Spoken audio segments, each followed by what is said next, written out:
Isang mapagpalayang araw po ulit no, sa pagpapatuloy ng ating talakayan sa nilalaman or amyenda na isinagawa ng Republic Act 11766 no, o yung tinatawag na amyenda doon sa Section 7 and Section 19 ng RA 10591. Yung Section 7 po, tinalakay na po natin sa nakaraang video na kung saan may mga nadagdag po doon na exempted sa threat assessment. Dito naman po, sa under po ng Section 2 ng RA 11766, ito po ay inaamyendahan yung Section 19 ng Republic Act 10591.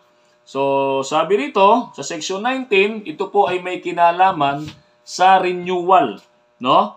Ng renewal of licenses and registration, no? So, para po sa kalinawan ng lahat, no? Ito po, kasi po medyo nagbasa rin po tayo at nag-aral din dahil na nga po dun sa mga komento na nabasa po natin, no, dun sa mga nakaraang video regarding po sa 10591, no. So dito po under ng section 2, okay, so basahin po natin. All licenses to possess a firearm, regardless of the type, no? Regardless of the type or classification, shall be renewed every 5 years or 10 years, no? At the option of the licensee, which shall be reckoned from the birth date of the said licensee, unless sooner revoked or suspended. Okay po? So, sa nakaraang video po kasi, ang nakalagay po doon, ang renewal po every 2 years within 6 months before the birth date of the licensee. So, dito po, pinalawig po. No? So, dito, 5 years, every 5 years or 10 years. Depende, no, at the option of the licensee. Okay po? So, pinalawig na po. Okay.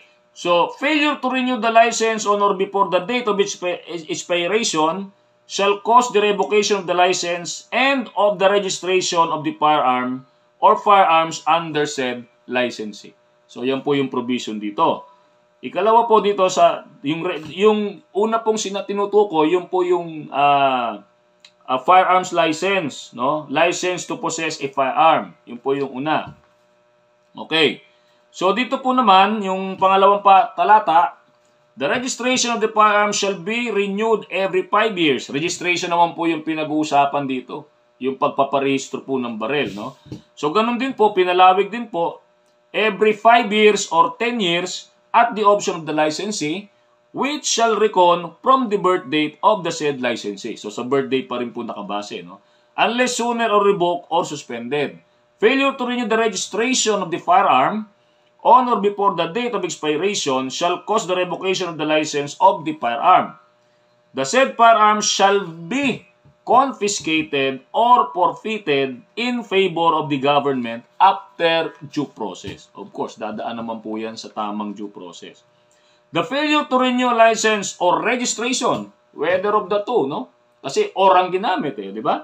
The failure to renew a license or registration, no? Doon po sa nakaraang video sa 10591, may mga plinas po tayo dyan na sample po ng registration card tsaka license to own and possess firearm. Okay? The failure to renew a license or registration within the periods stated above on 2 occasions, no? Sa dalawang pagkakataon, shall cause the perpetual disqualification of the holder of the firearm from applying for any firearm license. Okay? The application for the renewal of the license or registration may be submitted to the FEO, no, Firearms Explosive Office of the PNP within 6 months before the date of the expiration of such license or registration. Okay po. So, yan po yung nilalaman ng amyenda or susog, no? Doon sa dalawang section, no? Section 7 and Section 19 ng Republic Act 10591. Yan po ay nakapaloob dito sa Section 1 ng RA 11766 at Section 2 naman na base rito sa license and registration. Okay po, so muli, ako po yung nagpapasalamat sa mga nagkomento, whether negative or yan ay positive comments. Ako po yung nagpapasalamat dahil napansin nyo po ang aking channel at ang video po ay napanood ninyo. Kaya nga po kayo nakapag-komento ng gano'n. So nagpapasalamat po ako at sa mga komento po na yan, no, ako po ay patuloy din na natututo at nag-aaral, no. Ang edukasyon po, ang pag-aaral ay hindi natatapos, no?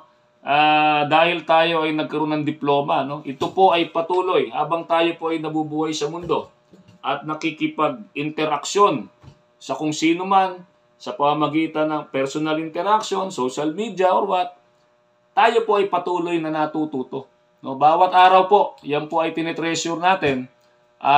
Doon po sa mga nagko-komento, ako po yung nagpapasalamat ng lubos. Maraming salamat po. No? At sa pamamagitan po ninyo ay patuloy po tayong nag-aaral at sinisikap na maayos at makapagbigay, no, mapagbuti ang ating pagbibigay ng kaalaman lalo na po sa ating mga security personnel. Okay? So, ako yung humihiling lang na wala lang pong sanang laitan, no? Pero nagpapasalamat pa rin po ako, sabi ko nga, no? So, muli, ingat po tayong lahat. Lagi po tayong nagpapaalala sa lahat ng ating subscribers at sa lahat ng makapanood ng video na to, no? Stay safe, be alert, and be aware.